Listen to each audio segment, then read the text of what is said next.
Greeting and Okay. welcome to the Intensive Success Secrets. I'm your host, Nishant Sharma from Atlanta, Georgia. Today, we have a guest, Jeremy Shere. Jeremy Shere is a B2B brand connector through podcasting. Hi, Jeremy. How are you? Hey, I'm doing great. Thanks for having me on the show. Okay. Let me start with this. Where were you? What happened? Who were you surrounded with that inspired you to do what you do today? Okay. Wow, that's a great question. Great couple of questions actually. So let me think about how to give the most succinct version of this. So I guess maybe back up a little bit. I'll explain what it is that I do, and that'll help people understand what we're talking about. So um, I run a company called Tribal Knowledge Podcasting, although we're actually changing the name of the company pretty soon to Conversa Podcasting, Conversa with two N's, because what we do essentially is we help B2B marketers connect with the people they need to get to know through having conversations through podcasting. So connection through conversation, Conversa. That's why we're changing the name. And so your question is, how did I get into doing this stuff in the first place? Well, through a bunch of different means. If I go back far enough, I was sort of trained as a writer first and foremost. And I've done all kinds of different writing. I got a PhD in English literature, so I've done writing as an academic. But instead of going into academics for a long time, I was a freelance writer, did journalism, did marketing, some mix of the two. I'm also a songwriter, which is really just for my own, just something I like to do, but it's relevant because that actually kind of led me into the world of podcasting. Through music and songwriting was really how I got into audio and learning to record audio, learning how to use microphones, and built a little home studio. And then through my freelance writing, I started writing for some radio programs. And that led to opportunities to being on the radio, like being an on-air person, editing audio, learning how to do audio storytelling. And because I already knew how to record music, it wasn't very difficult how to learn how to do that, to edit, spoken audio. So that's kind of the deeper background. And then how I got specifically into doing what I do with Tribal Knowledge Podcasting is about 7 years ago already. I took a job at a medical device company as a copywriter. And it was my first experience in the corporate world. I had jobs here and there, but never like a corporate job. And so for the first time in my life, I was really exposed to how a corporation works from the inside, and specifically how marketing works, and how marketing works with sales, and how corporations do communications of all kinds, both externally and internally. And when I joined up there was some talk internally about maybe doing some podcasting as a way to communicate internally, specifically the sales force, which these are people all over the world, at least before COVID, were spending a lot of time in their cars, driving around their territory to different accounts. And it can be pretty isolating. And so there was some desire on the part of the sales team for, hey, we should have a podcast that features our colleagues talking about how they do what they do, how they sell the products. And so I thought, wow, that's really interesting. I never thought about podcasting as an internal communications tool. By that point, I was a big fan of podcasts. I listened to a lot of podcasts. And through my radio work, I was producing radio segments that we didn't call them podcasts, but they might as well have been. They were sort of in that same format. So anyway, at this company, I thought, well, cool, I can do that. I know how to produce that kind of stuff. So I volunteered, hey, I'll be the podcast guy. And for various reasons that aren't worth going into, the idea never really caught on at this particular company. But I just thought it was such a good idea. It made so much sense, especially since the salespeople were asking for it. It just stuck with me. And I thought, this is a really good idea. I bet other companies are already doing this. And I bet there are a lot of companies that would be interested in doing it if they're not already doing it. So I just started looking around, reaching out, talking to people, trying to gauge, is there interest in this idea? And lo and behold, there was. And so I just started kind of on the side on my own time, learning more about it, getting a client here, a client there. And I sort of started very slowly on a very small scale, building up this business initially for internal podcasting. And then, but it kind of morphed over time. I actually found there was even more interest among marketers to start using podcast as a way to get their message out there through audio and to do brand building and brand recognition. And so then I got more and more into that. And then after about 5 years at that company, I decided, okay, I'm going to leave. I'd sort of built up enough of a side business to give me the confidence to leave that secure corporate job and take a leap and start my own company for real.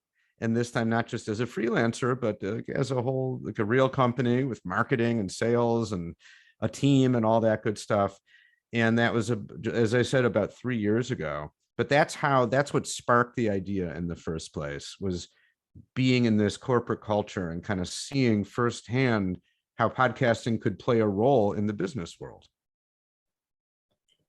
What are the top 3 reasons why do people fail in podcasting or in any business? Why do people fail? Yes. Well, I'm sure there's so many different reasons, right? And I guess the first thing to say is that failing isn't necessarily a bad thing, right? I mean, as I just described, like in the past 3 years, there's many things that I've tried that have not been successful, and that I would say I've failed at them, but learned from them, and then kind of learned how to pivot and say, oh, okay, well, maybe internal podcasting isn't exactly where I need to go. I'll focus more on external podcasting. But anyway, I mean, I'm no expert on this, really. I don't have like one answer, but I think maybe the reason that sometimes businesses fail, or a lot of businesses fail, is I think one of them is a problem with product market fit.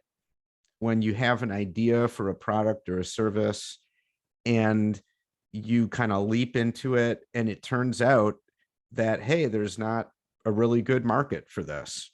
It's just not something people want. And unless you're willing to change it, to make it fit, change your whole idea, maybe even come up with something entirely new, if there's not a market for what you're offering, then it's just going to fail, right? I've been there. I've tried different business ideas that I just thought were so cool and I was so excited, but I didn't really do the important upfront work of figuring out, is there an actual market for this? And I learned the hard way, only after putting in a lot of time and work, that no, just because I think it's a good idea, it doesn't mean it's going to work. I think that's one big reason. I think another reason maybe is there is a market for it and you have a really good product or service, but you don't market it properly. You don't do the work to actually let people know about it and connect with people in a way that's gonna connect with them when they're actually ready to buy your product or service. I mean, those are some immediate things that come to mind. I'm sure there's lots of other reasons why businesses fail, but those are probably some of the most common. What is your greatest failure story? What did you learn and how did you recover from it? My greatest failure story. Okay. So here's one. I mentioned before that I'm a musician and a songwriter, like an amateur. It's not how I make my living or anything, but I'm pretty good at it. And so I had this idea several years ago that I was going to start a business where I would write songs for people for special occasions. And I'd done this like for family and friends, and with some success. I'd write a little song for someone's birthday and then make a little video with pictures, and we'd post it online and people loved it. And oh, this is so great. So I thought, wow, people like this. Maybe I'll do it as a whole business. And I put a lot of time and effort into writing a whole bunch of sort of song templates, and I set up this whole website, and it was really fun to do because, creating songs is something I like. And then it just totally failed because as it turned out, there just wasn't a big enough market for it. It's one thing to do it for a family member or for a friend. But you have to have a market beyond just a handful of people or people you already know. And, long story short, I put a ton of my own time, thankfully not a lot of money, but a ton of my own time, which is the same as money in some ways, into this thing, months and months of work creating it, only to find that, no, people don't want this. There is simply not a market for it, or maybe I just couldn't figure out a way to market it properly. But I suspect really there's no market for this, and it was total failure. And so what I learned from that is something I said just before. If you're going to put a lot of time and money into some idea, the very first thing you should do is think about, okay, who is my market? Who would be my ideal buyers for this? And then go talk to them and ask them, is this something you would ever want? Is this something you would buy? Before you spend any money or put any time into actually developing the thing in any significant way, simply talk to enough people so that you can get a pretty good sense of, okay, there's something here. This is a viable market. Or no, I thought maybe there would be, but there's not, because I'm hearing again and again from the very people I thought would be my ideal customers, this is not something they're interested in. So that's one really important lesson that I learned and have applied to what I'm doing now.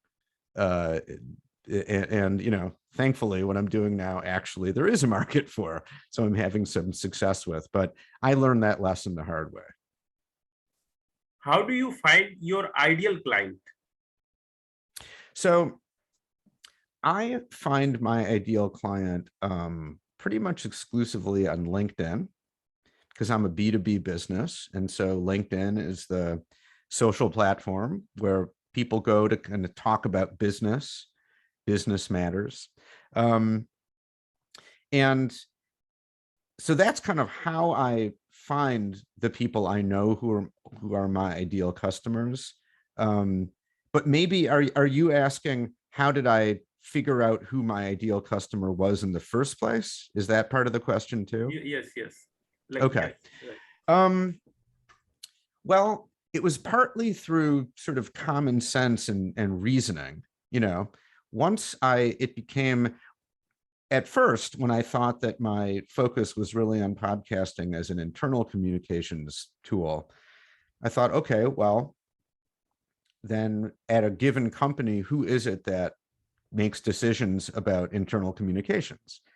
And it didn't take long to find, just through some basic common sense, and also having worked at as I mentioned, at a large company, well, there might be a director of internal comms, or it might be head of HR, probably has something to do with internal communications. Learning and development, those kind of folks are doing training, but it also involves a lot of sort of internal communications and delivery of content. So part of it was just common sense. Part of it was just doing a little bit of research, literally typing into Google, who is in charge of internal communications at a company, and just like getting some idea of the titles that people have. And then when I pivoted and was focused more on podcasting as like a marketing tool, well, same thing. I'm like, okay, well, I guess common sense, that's going to be anyone at a business who is dealing with marketing, right? A director of marketing, a VP of marketing, head of marketing, those kind of folks. And just tried to learn as much about that as I could. And so, short answer, some of it was just common sense. Some of it was doing a little bit of research, and some of it was looking at other companies that are in the similar space to me, like other podcast production companies that are offering podcasting as a B2B communications tool, and kind of looking at what they're doing and trying to get a sense of, well, who are their customers? And then that really helped kind of show the way towards who I need to be talking to. Okay. Do you work in any niche in B2B brand? Good question. So not really. We don't specialize in working with companies in any particular niche. But a lot of our customers have ended up being tech companies, maybe SaaS companies, or doing tech in some way. I don't know exactly why, but I think it might be that often those companies are more up on the latest kind of trends in not only in what they're doing, but in marketing. They're a little more eager and willing to explore new ways of doing things. That's my guess. I don't really know for a fact, but I think it kind of stands to reason that any tech company is just going to be maybe a little more open to exploring different ideas, possibly. Okay, great.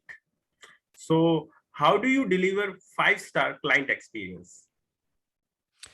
Well, first, I hope we always try to deliver 5-star client experience. Absolutely. And I think there's a lot that goes into that. And frankly, I'm still learning about how to deliver the absolute best client experience. I think a big part of it is communication in simple ways. So, if a client contacts us with a question, responding to them as soon as possible. So just being open, always responding quickly. I think a lot of it also has to do with developing a real relationship with the people that we're working with. I think that goes for any B2B business to a greater or lesser extent. But really sort of getting to know our clients as best we can, not just as people who are paying us to do a thing, but as real people, as human beings, spending time with them, really getting to know what really matters to them, and communicating with them. To go back to what I said before, not just being quick to respond, but communicating with them in a way that's easy and human and personable. Communicating human to human and not just client to customer, that sort of thing. And of course, responding to their needs. When they tell us, it would really help if we could do this, that we actually explore it and do it, so really listen to our customers. And beyond that, also not just waiting for our customers to tell us what they want, but also to meet with them regularly and try to and give them ideas. But not just wait for them to say, this isn't working so well, why don't we try it another way? Always be trying to come up with suggestions and ways that we think we can help them even better, and then bring those ideas to them. And they might be things that they haven't thought of, but when we discuss it, they're like, oh yeah, that's actually a really good idea, or we hadn't thought of that. I think that's kind of at the higher level of really serving your customers, of being proactive and getting to know them so well that you even start to understand their business in ways that maybe they haven't thought of. You can provide insights that they don't already, that they haven't already been thinking about. We try to do that. I think really good B2B companies are always trying to do that. That's how you provide the highest level of value. Right. How do you start your day? So I start my day, beyond the normal things of like having breakfast and stuff like that. I have a dog, so I take the dog for a walk. But one thing that I've been doing as regularly as I can before I actually sit down to start work is starting with about 10 minutes of meditation. It's something a little bit new to me. And I started doing it because I found that often, especially when you're running a startup company like ours, there's just always a million things to do, and it can feel overwhelming. And I realized often I was starting and feeling kind of scattered and not quite knowing where to focus, or just having trouble forcing myself to sit down and like really focus. And someone suggested like maybe a meditation, clear your mind a little bit. So I got an app, and I try to spend 10 minutes before sitting down to work with doing just some very basic like breathing exercises and visualization and stuff like that. And I like it. I think it really does help. I'm still a real novice at it. But it just physically, it makes a difference. And I do think it helps me be more productive overall. I have been doing meditation last 7 years. Oh, really? Yes, Oh, yoga and interesting. meditation every day. Okay, so you know what I'm talking about. Yes, I'm yes, sure you have a much deeper understanding of it than I do. yes, But I really am trying to do it every day. I think it's really useful. yes. Okay. What are you grateful for today? Oh boy, so many things. Well, one thing that I'm grateful for today and every day, try to remind myself, I'm grateful to have the opportunity to do what I do. I'm grateful that I have the support I have and the means and all the advantages that I have, to be able to do my own business, to have the opportunity and freedom to do that. I really enjoy it. I'm grateful for my family, for my wife and kids who support me and just give meaning to my life. As running the business is only one part of it, right? I'm also a husband and a father, and I'm grateful for my parents who raised me and brought me up and made it possible for me to do so many things. So there's sort of an endless number of things that I'm grateful for, and I think it's a good question. I think that's kind of part of, in a way, I think of it as part of the meditation practice. Reminding yourself every day, what are you grateful for? It's a good thing to keep in mind. Who is your living mentor? That's a good question. I don't know that I exactly have a living mentor. But I do have, for about a year now, I've been working with a business coach. And that's a decision that I think was a really good one that I made about a year ago. And that person is really helpful, really useful, and something like a mentor. I mean, that's the person I turn to when I have questions and I'm not sure what I'm doing, which is a lot of the time. Specifically, when it comes to business stuff. So that's probably the closest that I can come. Okay. How young are you? I recently turned 51. Okay. So I'm 51 years young, I guess you could say. You are not 51-year-old. You are only 18 young with 33-year experience. Oh, okay. I'll take it. I'll take that. So my next question is, why being impactful more important to you? Say that one more time. Why being impactful more important to you? Why is being impactful important to me? Yes. What do you mean by impactful? Impactful, like what do you want to remember for in your life? Okay. Yeah, in your business, like what impact you want to create? Oh, okay. So like sort of what impact do I want to have? Yeah, that's an interesting question. I mean, I guess from a business perspective, at this point, my business is still so young that the impact, well, I guess if I can project out, if God willing, I'm lucky enough that my business keeps growing and, it's 10 years from now, like we've grown and we're still around. I really hope so.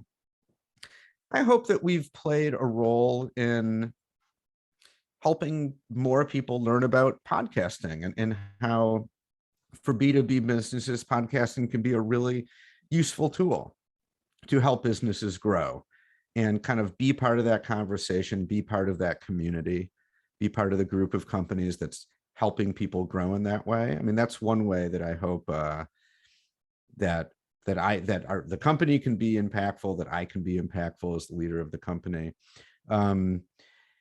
But I guess beyond, does the question extend to beyond just business? Yeah. Okay. I mean, I guess for me, it comes down to, I guess I look to my kids, I hope that I have two kids, two boys, they're twins. And so they're both, they're going to turn 21 soon. So they're young adults. And I guess like any parent, I can only hope that, I've had a positive impact on them. And I think I have, because I see them doing good things and doing well and all that. And that, God willing, one day they have families of their own. And I hope that, some of the stuff I've tried to teach them has sort of gotten through, and that it leads to them having, finding happiness and purpose in their own lives. Okay. How can we support you? How can we, and by we, you mean just the people, anyone who happens to watch this podcast? Yes, yes.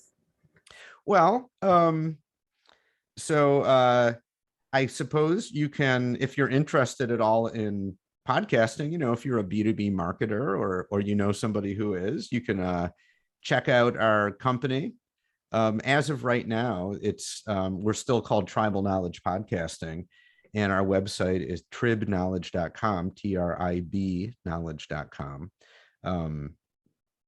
And although our other website is technically live, if you want to check that one out, it's conversa.com, CONNVERSA.com. And so I suppose you can help from a business perspective. You could help spread the word. If you know anyone who's in B2B marketing and sort of looking to innovate and find new ways to connect with their prospects, connect with customers, podcasting is an interesting thing to explore.